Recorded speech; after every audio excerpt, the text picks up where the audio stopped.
Assalamualaikum warahmatullahi wabarakatuh.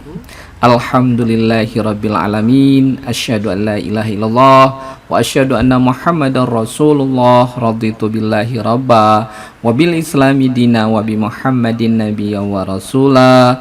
Rabbi syrah li sadri wa yassir li amri wahlul 'uqdatam min lisani yafqahu qawli. Senang sekali, berbahagia sekali berjumpa dengan Anda semua di mana saja Anda berada. Insya Allah pada kesempatan ini kita akan membahas tentang masa depan kita, bagaimana kita setelah lulus di dalam pendidikan gitu ya. Kita akan mencoba membahas dari hati ke hati bagaimana masa depan kita. Insya Allah kita akan diridhoi oleh Allah ya. Kita akan membahas tentang kewirausahaan, terutama jenisnya, bagaimana nanti kaitannya dengan Anda semua atau kita semua ya, di mana kita akan berupaya semaksimal mungkin karena pada kondisi sekarang ini kita tahu kondisinya pekerjaan susah, banyak orang yang hopeless, banyak orang yang tidak bisa berusaha. Kita coba nanti cari peluang yang kita upayakan segampang mungkin yang ada di sekitar kita. Nah, pertanyaan yang sederhana ya, yang selalu kita harus tanyakan pada diri kita ya, pada diri sendiri, pada diri Anda ya. Kebetulan Anda sekarang masih menempuh pendidikan ya.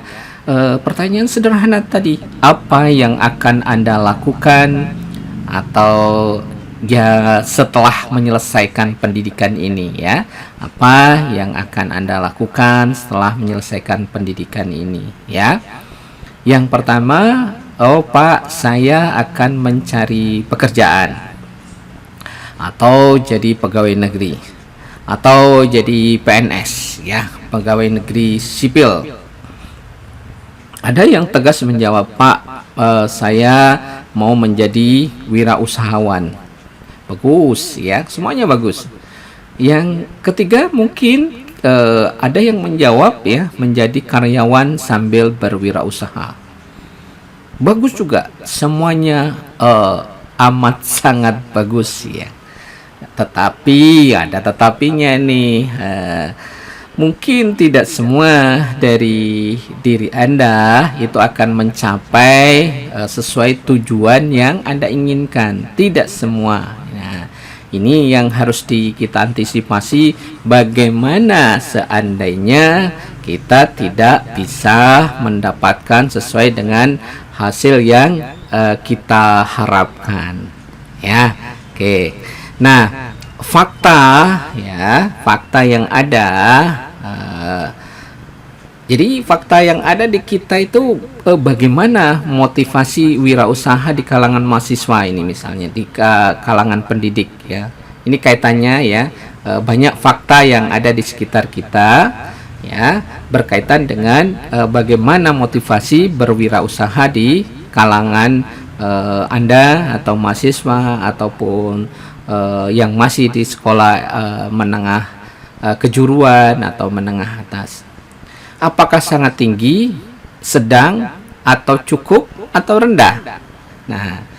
Nah, bagaimana orientasi dari mahasiswa atau siswa ya setelah lulus? Apakah hanya mencari kerja, bukan menciptakan lapangan kerja? Ya. Kemudian jumlah orang yang menganggur tiap tahun itu ya bertambah terus ya, terus bertambah. Dan itu angkatan muda itu terus ada, apalagi dengan penduduk kita yang semakin lama semakin banyak. Pada saat ini ya kurang lebih sekitar 265 jutaan dan angkatan kerjanya cukup besar itu. Sementara pertumbuhan lapangan kerja semakin sempit, peluang kerja banyak tetapi link ke bursa kerja terbatas.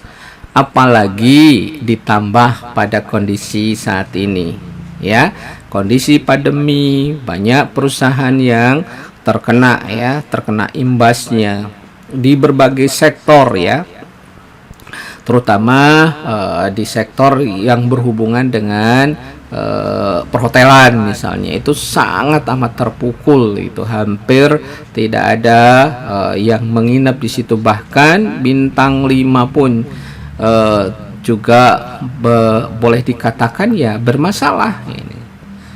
Kemudian dunia yang banyak peluang kerja yang tidak mungkin dimunculkan. Tetapi ya, kita tidak boleh hal ini dijadikan sesuatu yang menghambat, karena kita tahu bahwa kita yang namanya hidup itu harus berlanjut, berlangsung. Kita sebagai manusia harus atau butuh makan, butuh sandang, butuh papan, dan seterusnya. Nah, ini merupakan sesuatu yang harus benar-benar kita rencanakan ya dari awal, bahwa kita harus mencari peluang yang seminimal mungkin, harus bisa keluar dari kondisi yang mungkin tidak nyaman ini ya. Oke. Nah, kaitannya dengan ini sistem pendidikan di kita di Indonesia ya. Ada seorang penulis buku tentang motivasi, yaitu Max Gunter ya, yang pernah mengkritik sistem pendidikan di Amerika Serikat tahun 70-an. Kalau sekarang sudah 2021, yang katanya hanya akan melahirkan lulusan sanglaritis ya. Artinya mereka mempunyai mental buruh. Nah, ini jadi masalah ya, kalau misalnya semuanya dididik cuma jadi mental menjadi buruh. Nah, repot kita ya, semua mengandalkan yaitu ingin menjadi pegawai negeri atau pegawai swasta karena mampu dan mau menciptakan lapangan kerja sendiri. Nah, kasus di Indonesia hal ini ya masih terjadi sampai sekarang ya.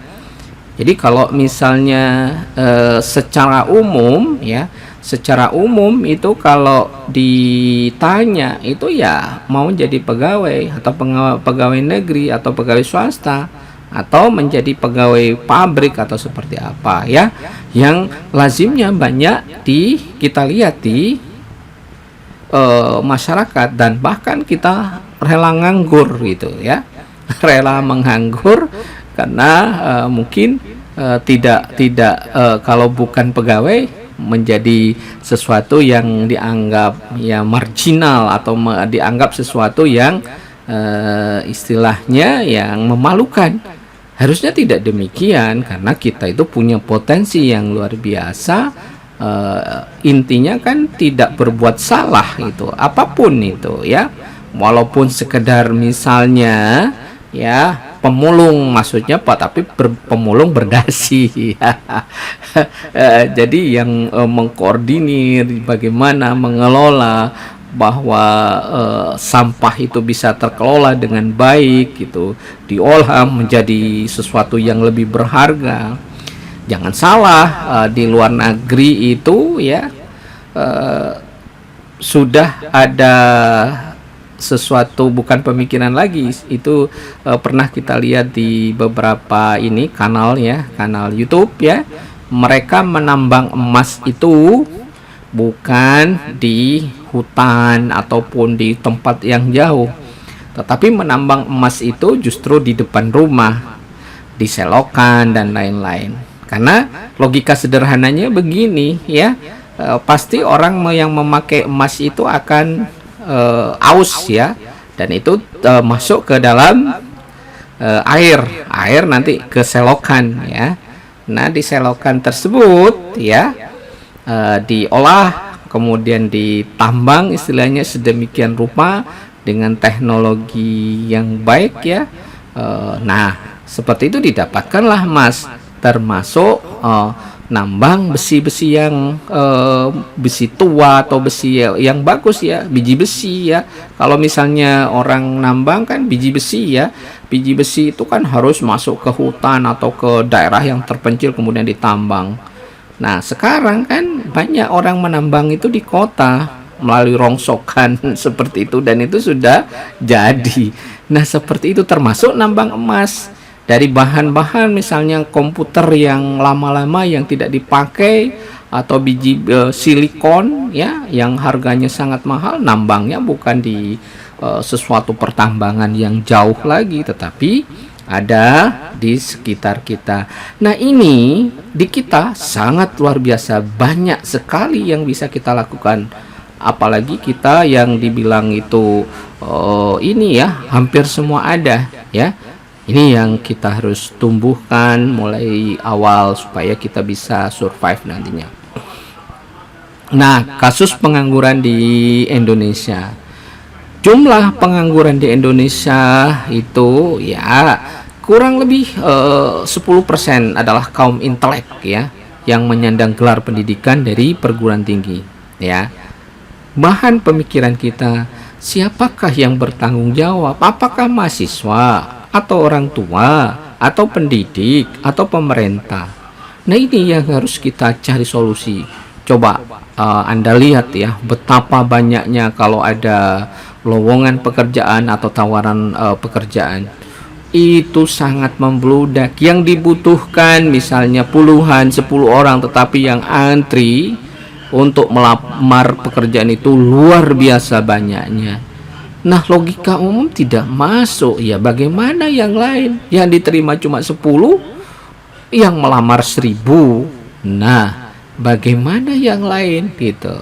Nah, ini harus kita buat strategi sejak awal ya. Alhamdulillah sekarang ini Anda lagi proses di dalam di proses pendidikan ya, diharapkan membuka wacana, membuka sesuatu pemikiran bagaimana merencanakan kehidupan Anda. Syukur Anda diterima sesuai dengan bidang Anda ya. Tetapi alangkah lebih bagusnya kalau Anda bisa menciptakan lapangan pekerjaan. Nah, ini yang harus kita pikirkan bersama ya. Tidak usah menyalahkan siapapun, tapi kita berusaha semaksimal mungkin bahwa kita harus berubah, kita harus berusaha. Nah, misalnya mahasiswa ya, sulit untuk mau dan memulai wirausaha dengan alasan ya macam-macam. Misalnya mereka tidak diajari dan dirangsang berusaha sendiri ya, mereka tidak diajari. Nah, pada kesempatan ini kita coba dimasukkan kewirausahaan itu.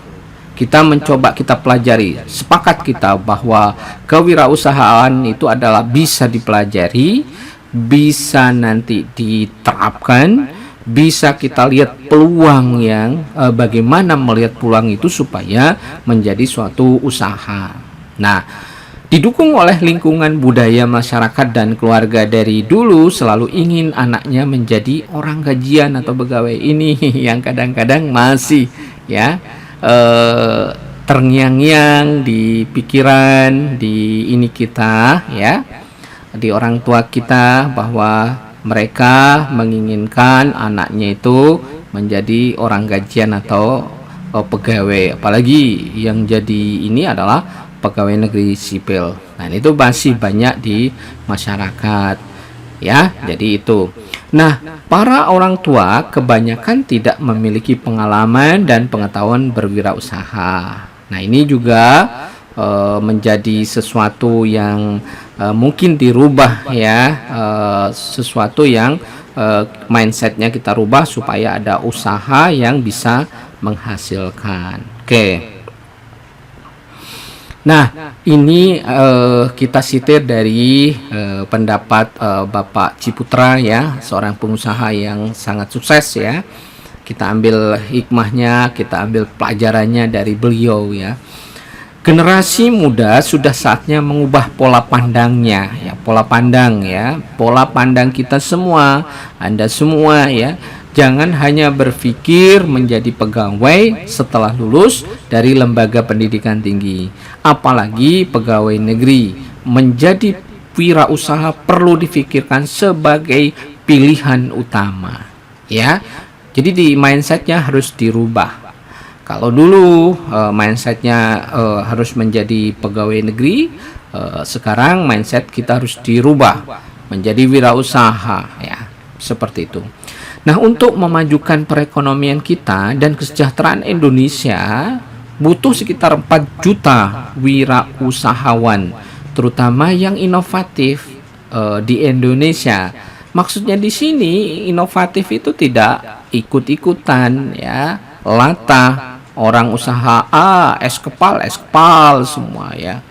Ya, jadi macam-macam, ya, kebab semua. Akhirnya bangkrut berjamaah. Harus ada inovasi, harus ada sesuatu yang baru. Kalau perlu ada potensi lokal yang diangkat. Insya Allah kalau potensi lokal apalagi banyak terkonsentrasi di daerah Anda masing-masing, itu akan menjadi keunggulan tersendiri. Nah, di Indonesia ini baru ada sekitar 400.000 atau sekitar 0,18%. Idealnya itu 2% dari populasi kita, misalnya 200, ya hampir 270 juta masyarakat, itu 2%-nya itu adalah wirausahawan. Nah, ini kalau seperti ini sudah insya Allah bisa bergerak dengan baik, ya. Indonesia akan mapan ekonominya. Indonesia tidak akan tergantung pada daerah atau impor dari luar negeri. Kalau sekarang semua impor, ya, ibaratnya yang kita makan saja diimpor, ya. Padahal kita terkenal tanahnya yang subur, tongkat kayu jadi tanaman, ya, kolam susu. Di mana kita itu nasionalisme kita? Di mana kita istilahnya yang sudah diberikan amanah oleh Allah, ya, bahwa lahan kita subur, tetapi kita tidak bisa manfaatkan. Kita malu menjadi petani, ya. Kita malu yang bergerak di bidang peternakan atau bergerak di bidang yang lain. Kita tidak boleh ini, ya, tidak ada salahnya pendidikan kita apapun, misalnya kita bergerak di bidang kesehatan, lalu kita terapkan. Banyak loh orang-orang yang bergerak di bidang kesehatan ternyata dia malah survive di bidang pertanian. Yang penting itu kan bagaimana pola pikirnya dan bagaimana ilmunya itu bisa diterapkan. Misalnya di dalam higienitasnya, misalnya dalam segi menciptakan lingkungan yang baik untuk pertanian dan peternakannya atau yang lain, ya. Jangan kita pikir bahwa Pak tidak sesuai dengan bidang ilmu. Justru pola pikir kita di dalam proses pendidikan itu yang harus kita asah terus, ya. Kita harus asah terus, ya. Oke, kita lanjutkan, ya. Nah, ada 3 jenis wirausaha kata beliau, ya, kata Bapak Ciputra ini. Yang pertama itu adalah necessity entrepreneur, yaitu menjadi wirausaha karena terpaksa dan desakan kebutuhan hidup. Nah, ini yang banyak terjadi. Kita tidak harapkan seperti itu, tapi kalau toh ini jadi ya nggak masalah. Itulah pengalaman hidup, ya, riwayat hidup kita, tidak apa-apa. Ya, kalau misalnya ya kita itu menjadi suatu hal yang memang dibutuhkan seperti itu, ya nggak masalah, ya, karena terpaksa untuk ini, dan itu banyak juga terjadi. Alangkah baiknya tidak seperti itu, ya. Yang kedua adalah replikatif entrepreneur, yang cenderung meniru-niru bisnis yang sedang ngetren sehingga rawan terhadap persaingan dan kejatuhan. Ini yang sering kita kritisi, ya. Es kepal, ya, es boba semua. Ya, berat. Kalau memang mau, itu harus ada inovasi. Inovasinya seperti apa? Contoh yang paling sederhana, es boba itu misalnya, ini sekarang lagi pandemi nih, ya. Bobanya kita isi misalnya dengan suatu senyawaan atau ekstrak atau bahan yang mempunyai misalnya senyawa bioaktif di situ yang bisa meningkatkan imunitas. Apa Pak contohnya? Misalnya nih, kita banyak loh di kita daun kelor misalnya, ya. Daun kelor itu proteinnya sangat tinggi, ya. Dan setelah diteliti, bukan setelah diteliti, banyak penelitian memang kita ya daun kelor itu sangat bermanfaat karena proteinnya tinggi, bisa meningkatkan imunitas kita. Karena memang bagaimanapun itu kan sumber yang memacu imunitas tubuh kita itu adalah salah satunya adalah protein atau asam amino ya. Seperti itu.